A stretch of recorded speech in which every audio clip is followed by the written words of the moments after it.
Money is one of the most ingenious inventions of mankind. Most people would like to have more, because we can exchange money for almost everything. Money is good for economic growth and enables us to make useful investments. Imagine for a moment a generous investor offering you two options.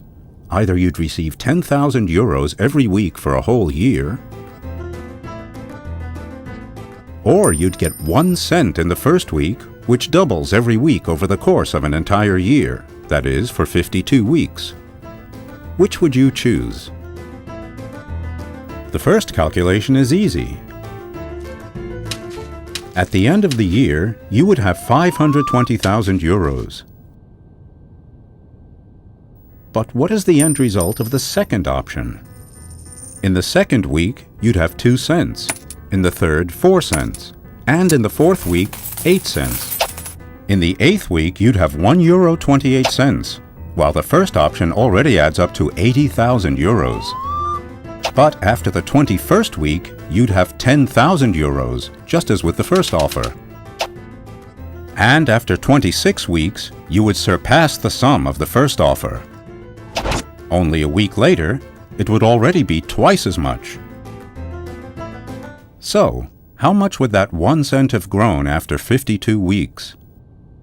In week 52, you'd be the richest person in the world, with 22 trillion euros to your name. That is 10 times more than Germany's gross domestic product of about 2.5 trillion euros. Exponential growth is very difficult for us to imagine. We have experience with natural growth. At first, it develops quickly, then slows down and eventually stops. We also understand linear growth. In that case, the economy grows by equal absolute amounts. Money is covered by economic performance, measured as gross domestic product. But financial assets grow faster than the real economy. One reason for this is interest payments and the reinvestment of these gains, the so-called compound interest effect. At an interest rate of 3.5%, all financial assets double every 20 years, at 7% every 10 years. For example, growth in Germany began in 1948 with the introduction of the D-Mark. Financial assets have since grown exponentially. The money is no longer underpinned through real productive capacity. After 60 years in 2008, a crash occurs.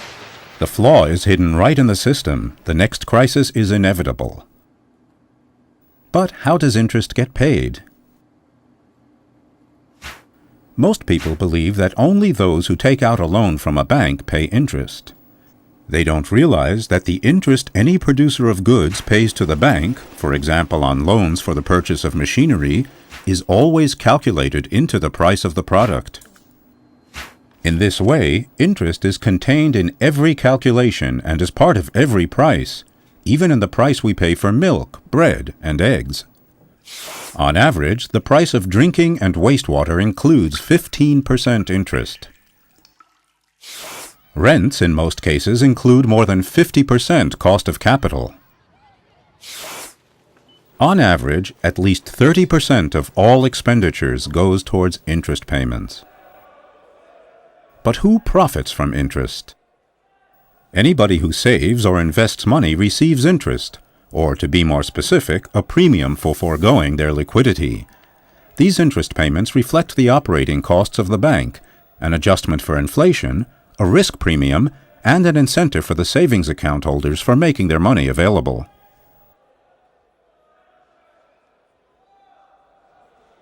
Every investor is happy about earning interest. If the interest earned is higher than his expenses for interest, he has made money. But what about expenses through the hidden interest costs? Let's look at the German population grouped into 10 equal parts. 80% pay more interest than what they earn through investments, savings, or insurances. For another 10%, interest payments and earnings even out. No more than 10% actually make a profit.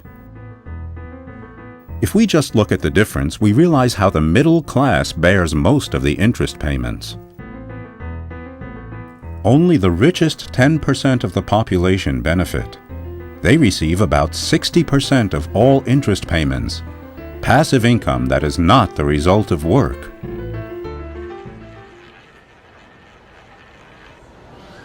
The monetary system leads to systematic redistribution, from the majority of the population to the wealthy minority. The major share of the interest burden is carried by the middle class.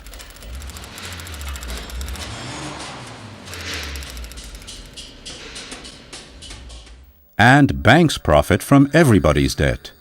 Their goal is to use money to make more money.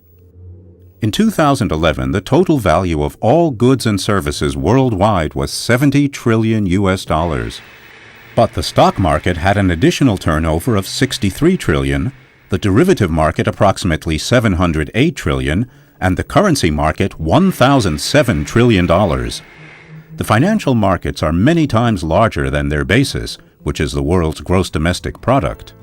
Further consequences of the flaw in our monetary system are inflation, continually growing debt, and the unrelenting drive for growth. Our monetary system, of course, is not based on natural laws, but has been invented by human beings. Therefore, we can also redesign our monetary system without compound interest and the need for continual growth, and without the redistribution of money in favor of the wealthy.